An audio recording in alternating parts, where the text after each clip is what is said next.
જીવન જીવવાનું છે એટલે જીવો છો કે વિતાવવું પડે છે? એક મૂંઝવણમાં માર્ગ ના મળે અને પગરવ ત્યાં નવા દુઃખના થાય છે. પ્રત્યેક સમસ્યાનો પર્યાય સંઘર્ષ અને સમાધાન જ છે. પણ શું આપ ઈચ્છો છો કે સમયના પ્રકરણ તમારી મરજીને આધીન હોય? તો જીવનના પાના ખુશીઓના રંગથી લખશે લાલ કિતાબ. નમસ્કાર મિત્રો, હું હરિવર્ધન ચોકસી આપ સૌનું સ્વાગત કરું છું. મિત્રો, આજના વિડીયોમાં આપનું ખૂબ ખૂબ સ્વાગત. મિત્રો, રોજની જેમ આજે પણ જોઈએ આપણે આજનો દિવસ કેવો. તો મિત્રો, આજે તારીખ 30 જાન્યુઆરી 2024 ને મંગળવાર. તો મિત્રો, આજની શરૂઆત પણ શુભ રંગથી કરી. આજનો શુભ રંગ છે અંજીર જેવો બ્રાઉન અને લાલ. આજના અનુકૂળ દેવતા બ્રહ્મા, વિષ્ણુ અને હનુમાનજી. આજની શુભ ધાતુ તાંબુ અને સોનું. આજે શરીરમાં પ્રભાવિત થનારું અંગ આપણા શરીરનું લોહી. આજનો શુભ પદાર્થ હળદર અને કેસર. આજનું શુભ અન્ન મસૂર, મસૂરની દાળ. આજનું શુભ દ્રવ્ય ઘી. આજનું ભાગ્યવર્ધક પુષ્પ હજારી ફૂલ અને પિત્ત પુષ્પ. અને આજની ભાગ્યવર્ધક સુગંધ કસ્તુરી અને કેસર. તો મિત્રો, હવે જોઈએ આપણે ગ્રહો આપણા માટે શું લાવ્યા. સૂર્ય આજે 9મા સ્થાનમાં ગોચર કરે છે. તો મિત્રો, આજે આપણે દુશ્મનોથી સાવધાન રહીશું અને આજના દરેક કામ પર આપણી નજર બનેલી રહેશે. આજે આપણે સામેના માણસને સમજાવી શકીશું, એની પાસેથી આપણું કામ કરાવી શકશું.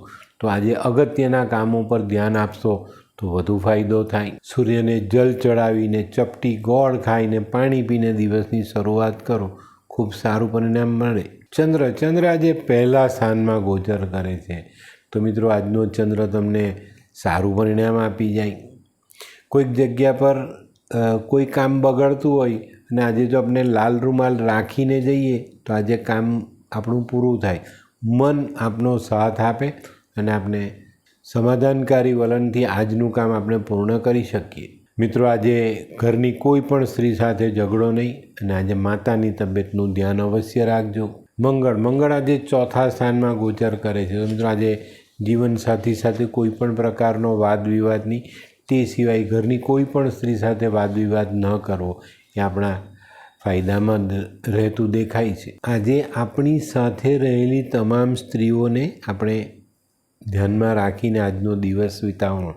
આજનો મંગળ તમારી સાથે રહેનારી તમામ સ્ત્રીઓ પર ભારે છે.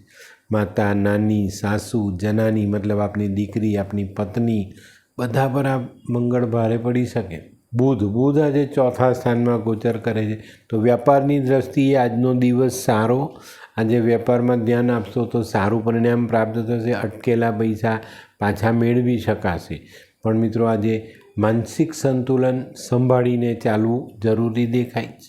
ગુરુ આજે 11મા સ્થાનમાં ગોચર કરે છે. તો મિત્રો, આજનો ગુરુ તમને ચરિત્રવાન રહેવાની સલાહ આપે છે. આજે જો આપણે ચરિત્ર બગાડ્યું તો આપણને નુકસાન થઈ શકે છે. આપણા જીવનમાં આપણે ઘણું બધું ગુમાવી શકીએ. બહુ નાનકડી વાત છે પણ એની પર ધ્યાન આપશો તો તકલીફ નહીં આવે. આજે એક પીળો રૂમાલ સાથે રાખજો અથવા પીળા ફૂલથી ભગવાનનું પૂજન કરજો. કેસર અથવા હળદરનો ચાંદલો કરીને દિવસની શરૂઆત કરશો તો ફાયદો રહેશે. શુક્ર આજે ચોથા સ્થાનમાં ગોચર કરે છે. તો મિત્રો, આજે આપણા જીવનસાથીનું, પત્નીનું ધ્યાન અવશ્ય રાખવું પડશે.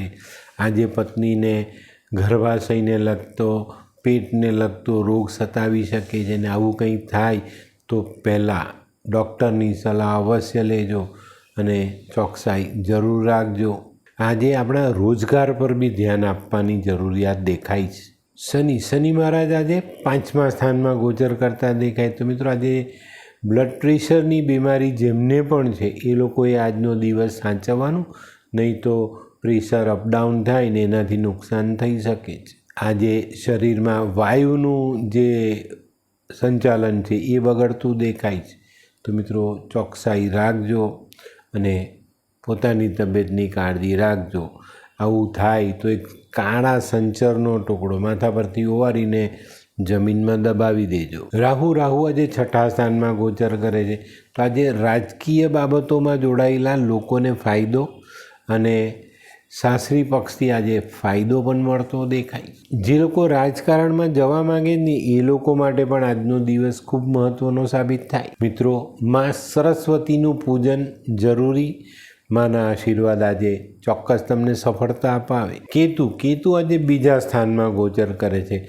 તો મિત્રો, આજે આપણા સ્થાન પરિવર્તનના સંજોગો પ્રબળ બનતા દેખાય છે.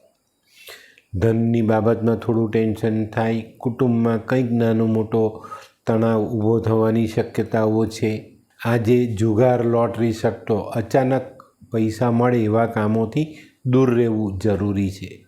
કૂતરાની સેવા ચૂક કરજો. તો મિત્રો, આ તો તમારા માટે આજનો દિવસ કેવો એનું સંપૂર્ણ વર્ણન. તો મિત્રો, આજનો વિડીયો ગમ્યો તો લાઈક કરો, શેર કરો. યુટ્યુબ જોનારા શેર કરે ને સબસ્ક્રાઈબ કરે. હું હરિવર્ધન ચોકસી આપ સૌની રજા લઉં. ફરી મળીએ નવા વિડીયોમાં નવી જાણકારી સાથે. તો ચાલો બદલીએ જિંદગી. નમસ્તે.